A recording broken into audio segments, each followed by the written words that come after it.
샬롬, 좋은 아침입니다. 오늘도 말씀을 묵상하며 하나님께 나아가는 우리 서로님들을 축복합니다.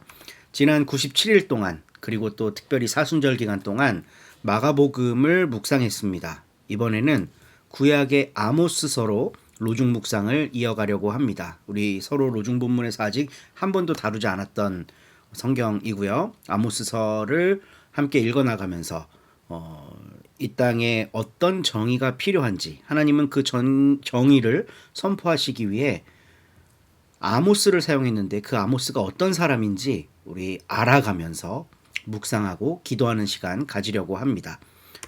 오늘 아모스 첫 번째 시간 평신도도 성직이다 라는 주제로 함께 본문 말씀 묵상해 볼 텐데요. 먼저 본문을 읽겠습니다. 아모스가 대답하여 아마샤에게 말했다. 나는 예언자가 아니고 나는 예언자 무리에 속하는 사람도 아니요. 나는 짐승을 먹이는 사람이고 돌 무화과 나무를 가꾸는 사람이요. 여호와께서 나를 양떼 뒤에서 빼내셨소. 그러고는 나에게 이렇게 말씀하셨소. 가서 나의 백성 이스라엘에게 예언하라. 그러니 이제 여호와의 말씀을 들으시오. 아멘. 7장 14절에서 16절 앞부분까지 함께 읽었습니다. 오늘은 개론 시간이라 이렇게 아모스를 설명할 수 있는 핵심 구절을 하나 읽었고요. 이제 내일부터는 1장부터 쭉 같이 묵상해 나가려고 해요. 아모스라고 하는 인물의 특징이 뭘까? 그는 직업적 예언자 혹은 종교 지도자 집단에 속하지 않았습니다. 밥벌이 예언자가 아니라 야훼의 직접 부르심을 받은 존재임을 강조하고 있죠. 나는 예언자가 아니요 이렇게 선언해 버립니다. 그리고 나는 뽕나무 다루고 짐승 키우고 이런 사람입니다. 그런데 그 하나님이 나를 이리로 보냈습니다.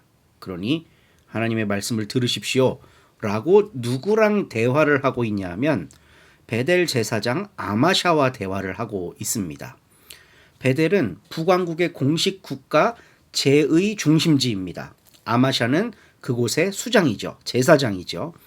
오늘날로 말하면 대성당의 주교 혹은 왕실이 운영하는 교회의 담임 목사 이 정도 되는 위상일 겁니다. 그는 종교 지도자인과 동시에 국가 관료였죠. 그러니까 이 사람은 엄청난 정통성을 갖고 있는 사람이에요. 아마샤는. 근데 아모스는 남유다 출신으로 남쪽의 예루살렘 성전 체제와도 전혀 상관이 없는 사람이었습니다. 그러니까 종교적으로 족보가 없는 사람이에요. 그러나 하나님은 그를 불러서 북이스라엘로 파송하시죠. 그러니까 북이스라엘 사람들이 그의 말을 들었을까요? 들을 리가 없죠. 거기에도 이미 직업 성직자들이 활동하고 있었고 아마샤는 그들과 벗어겼습니다. 아마 이제 우리가 아모스서를 쭉 읽고 나면 아모스가 이렇게 핍박당했구나라는 걸 본문들을 통해 확인할 수 있을 거예요. 오늘 이 말씀을 처음으로 읽은 이유는요. 신학자나 목회자가 아니어도 정의를 말할 수 있다는 걸 여러분과 나누고 싶어서입니다. 대학이나 대학원에서 신학을 전공하면 목회자가 된다는 게 교계의 상식으로 통하죠. 신학도 공부 안 하고 교단으로부터 목사 안수도 안 받은 사람이 어느 날 갑자기 막 교회를 개척해갖고 말씀을 전하고 이런다? 그러면 그것 자체로 비난의 대상이 되잖아요.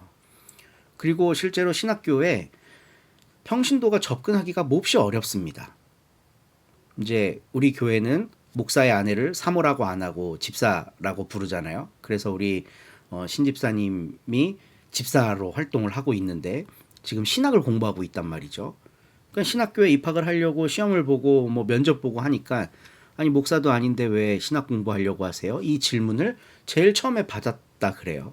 근데 우리 신집사님의 답이 저를 빵 터지게 했습니다. 재밌잖아요. 이랬다는 거예요. 그냥 같이 듣고 있던 사람들도 다 같이 웃었다고 해요. 아니 재미로 신학하면 안 되나? 공부하고 싶어서 신학하면 안 되나?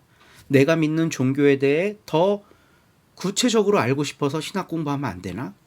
얼마든지 할 수 있는데 보이지 않는 벽이 가로막고 있어요. 신학하면 목회해야 될 것 같고, 신학대학원 나오면 목사 안수 받아야 될 것 같고, 이런 분위기 속에 우리가 살아가고 있단 말이죠. 아모스는 신학의 신자도 모르는 사람입니다. 당시 종교 체제 속에서 근본 없는 잔거죠. 너 누구한테 배웠냐? 어떤 예언자한테 사사받았냐? 그런 거 없어요. 그냥 농사 짓고 동물 키우다가 하나님이 불러서 하나님의 음성을 대언한 거예요. 그리고 우리가 아모스서의 주제 너무나도 잘 알죠. 정의, 하나님의 정의. 이거를 선포합니다. 이렇게 살면 이스라엘 멸망합니다 라고 선포해버리는 거예요. 그리고 거기에서 끝나는 게 아니라 회복까지 완성된 스토리로 예언을 하는 예언자로 활동을 합니다. 그리고 재밌는 거는요. 예언자의 이름을 달고 나온 문서들, 그러니까 뭐 역사서를 보면 그 안에 엘리야, 엘리사 뭐 이런 여러 예언자 그룹들이 나오잖아요. 이런 유명한 예언자가 아니라 아모스는 그런 문서에는 기록되지 않은 사람이에요. 근데 이 사람이 했던 예언의 내용들이 의미가 있었기 때문에 그게 아모스의 이름으로 편집이 돼서 성경 안에 들어오기까지 합니다. 그 첫 번째 예언자가 아모스예요. 1타, 1호 예언자입니다. 유대교 혹은 이스라엘 종교에서 정통 코스를 밟지 않았던 아모스. 신학 공부 안 했고 목회자 과정 안 했어요. 근데 하나님의 정의를 말했습니다. 저는 여기서 오늘 우리가 함께 묵상하고 오늘 로중을 묵상하는 모든 분들, 특히 우리 서로 공동체 서로님들, 우리도 할 수 있다는 생각을 하실 수 있으면 좋겠어요.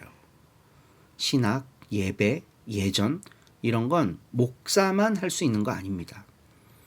말씀을 풀고 오늘날 사회를 말씀을 통해 조명해보고 비판하고 이게 예언이거든요. 그 예언의 기능을 모든 성도들이 할 수 있어요.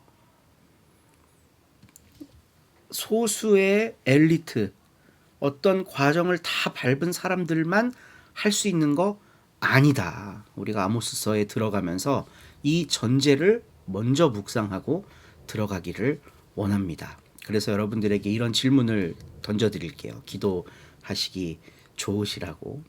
평신도 예언자 아모스에 대한 첫인상이 여러분들은 어떠셨습니까? 나중에 댓글로 한번 남겨보셔도 좋고요. 아모스에 대한 첫인상. 그리고 평신도가 신학을 공부하고 성서를 해석하는 것에 대해 어떻게 생각하십니까? 오늘 본문 말씀을 묵상하면서 이 고민도 같이 한번 해보시고, 목회자일 수도 있죠. 오늘 로중 묵상을 함께 하시는 분이 평신도 분일 수도 있고, 하나님께 물으시는 시간 되기를 바랍니다. 하나님, 저도 할 수 있을까요? 저는 뭘 하면 될까요? 오늘도 좋은 하루 되세요.